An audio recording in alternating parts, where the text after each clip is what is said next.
Welcome to the Clinical Podcast Series brought to you by the American Academy of Optometry Foundation and our Interior Segment Disease Care channel. Today's episode is entitled Honeycomb Epithelial Edema Associated with Rho Kinase Inhibition, a case series and review of the literature. I'd like to thank our host, Dr. Tom Quinn, and our topical editor, Dr. Kelsy Steele, and our topical expert today, Dr. Justin Swietzer. And now it's my pleasure to begin today's podcast. Welcome you, curious minds, to the American Academy of Optometry Foundation's Clinical Podcast Series. In this episode, we'll be discussing a paper reporting an apparent side effect of a relatively new topical medication, a ROCK inhibitor. I'm Dr. Tom Quinn. Our guest expert for this episode is Dr. Justin Swietzer, an optometrist at Vance Thompson Vision in Sioux Falls, South Dakota.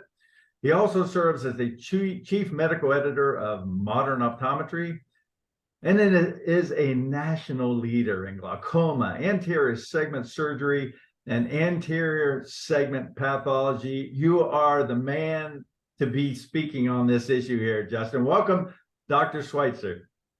Tom, thanks so much for having me. Excited to have a conversation with you in regards to this. Thank you, buddy. Appreciate you being here. The paper we're going to discuss was published by Lance J. Lyons et al. In the February 2022 issue of Cornea. Justin, before we get started, let's just briefly review what a ROCK inhibitor is and when it's most often employed. Yeah, no, interesting drug class, a new unique drug class that kind of came onto the market fairly recently, and we utilize it when we're treating glaucoma.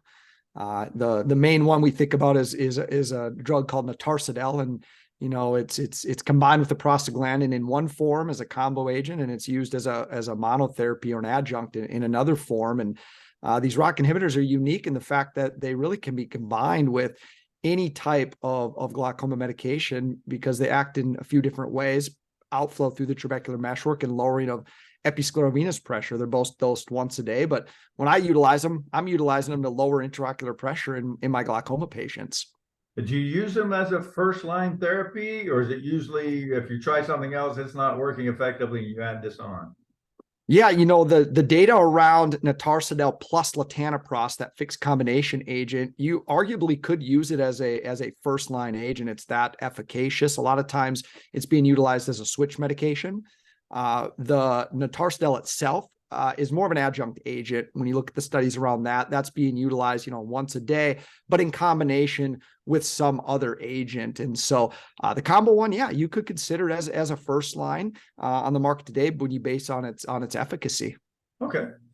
So this paper relates to the use of ROCK inhibitors, but what specifically did this paper report on, Justin? Yeah, so when we think about ROCK inhibitors, or specifically natarsadel, we do know that from the clinical trials, the glaucoma clinical trials, that you can get some corneal changes, corneal verticillata in around 15% of patients. You can get some conjunctival hyperemia up around 50%. You can get some conjunctival hemorrhages, around 10%.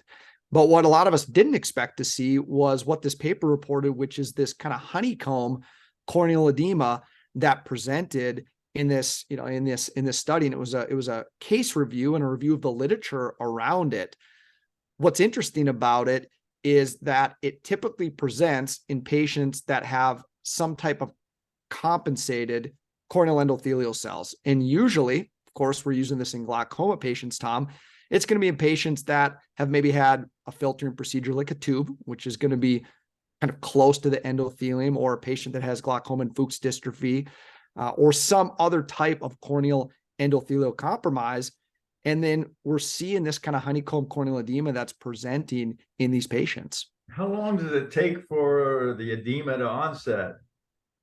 So what's interesting about that, Tom, it's a great question, is you look at the paper, and on average, and it's just an average, it's about 4 weeks. And I find that unique because, for me at least, when I put a patient on a glaucoma medication, whether it's a prostaglandin, a ROCK inhibitor, whatever it may be, to treat their intraocular pressure, I usually see them back in about a month. I usually see them back about 4 weeks later, or 6 weeks. And this onset is about that time, which is good in a way, because as a clinician, if I'm monitoring these patients, I want to pick that up, obviously. Interesting, because it could be at onset sooner, but they just aren't seeing the patient till one month out. Is that a possibility?